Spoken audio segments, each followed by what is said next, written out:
Well, the Mazak is going. I already sold it, and I'm dismantling and cleaning. The coolant sump was a mess. The coolant had, I use water-soluble oil, and it had separated somehow a lot of it. You can see the sludge here. It has dried up some after I put in these pads, but it still needs cleaning. I've removed all the wiring and the coolant lines. Here's the oil mist remover. There, the ship conveyor. That needs to be, it should be cleaned out too, but yeah. I guess it cleans itself as it goes. I finished cleaning the sump. Even cleaned out underneath those covers and underneath the pump there. So now everything is almost like new. I think I am about ready here now. Mounted the transit clamps for the door, the tool eye, tailstock, cleaned everything up as you saw. Here's the back of the machine. The transit clamp there for the Z axis. Transit clamp there for the X axis. There's the motor for the X axis ball screw. There's the motor for the live tools. And over there is the motor for the Z axis. Since I have the covers off, I can show you the headstock end of the lathe. This is the Z-axis motor as we saw in the last clip. Here's the hydraulic cylinder. Here's the spindle motor.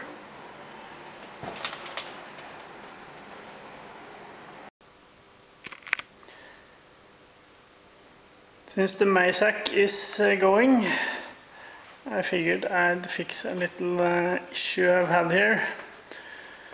And there has been, as you can see, a lot of room between the Mazak and that wall over there. The bench I have there is 2.5 meters, and there was this cabinet was at the end of it, and there was about 0.5 meter room between the cabinets. So the plan now is to move this cabinet right close to that, and then we'll see what happens, but I might cut off 0.5 meter of the bench. Then there will be 0.5 meter less space here and 0.5 meter more space behind the machine. So I removed all the drawers, and I've marked new positions for these holes underneath the bench. Maybe it's right there. And then I will drill new holes for these inserts and fasten it again. If you don't fasten the bench, then if you put, I don't have a vise on it anyway now, but I like the bench to be really steady. So now I'll just drill the holes and put the cabinet back in place. First we drill with a 6mm drill, and then the 12.5 up underneath here. That's the 12.5mm hole. And I've deburred the edges a little bit with my knife. I will try to get the insert in there. There it is. I don't think it holds much, but by the torque of it going in, it can hold this bench or the cabinet in the air by the bench, if the bench could support it.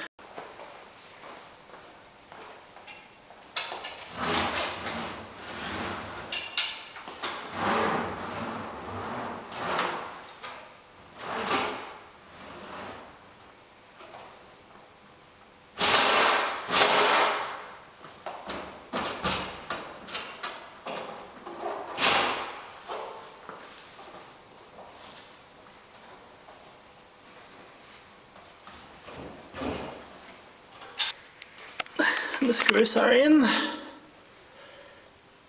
One there, and one in the corner there. And there.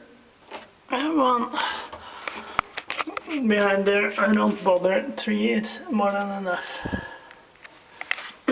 Here's a drawer system for those who haven't seen it. I've taken out the lower one. Here is the first rail. Put it in, slide it in there, and then slide it in here. And then there's a locking mechanism so it doesn't fall out.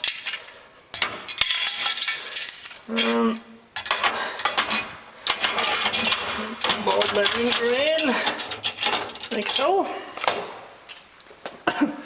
Now it's just a matter of sliding all the drawers back in. Luckily they're kind of empty since I have removed all the stuff that came with the Mazak.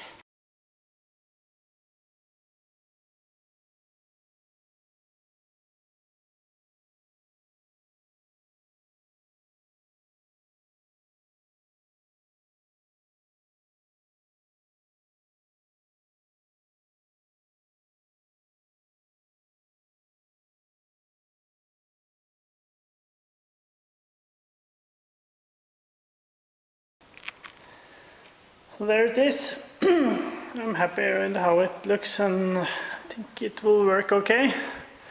I'm sure I'll just cut off the extra ½ meter of bench there because it will be in the way later, as you will see. One step closer to getting the machine out. The crane is on its way, so I'll lift it onto the subframe or steel girder thing that it came on, and then the crane will lift it down to the road and up onto the truck.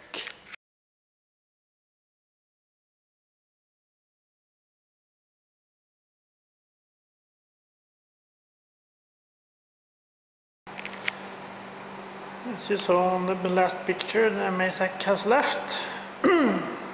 Oh, what space I have! Kind of freed up much more space than the actual lathe took by itself. So there's endless amount of room as long as it lasts. Here's where the lathe's at. And here is where one of the pads were. The glue adhesion were quite different on the 4 pads.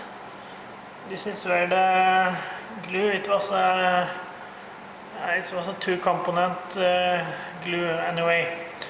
And here it really stuck to the concrete, while here it didn't. So I can look at the pads themselves too. Here we have them. Here's the one that stuck to the concrete. And this one, you see, didn't stick to anything really. I think the moral is you can't have a really nice finish on the bottom of pads that are going to be glued. And don't tap the hole or drill the hole all the way through, because then the epoxy glue or whatever you use comes up there and locks the threads a little bit. Here's the tools we used for fastening the lathe to the skid or the metal frame that it came on. And everything was used outside in the snow, so I sprayed everything down with WD-40, and now it's been soaking for a couple of hours, so I'll dry them all off and put them in their right place. As you probably know already, I'm a sucker for quality, especially German quality, so is it 606 ratchet on it. This is especially for lathes and stuff like that, for adjusting the pads or the leveling feet. Without this it's really hopeless, because you can barely get a wrench like this on it, and then you have to change your grip like every quarter of a turn or every 16th of a turn. So this is invaluable. This is Swedish, I think.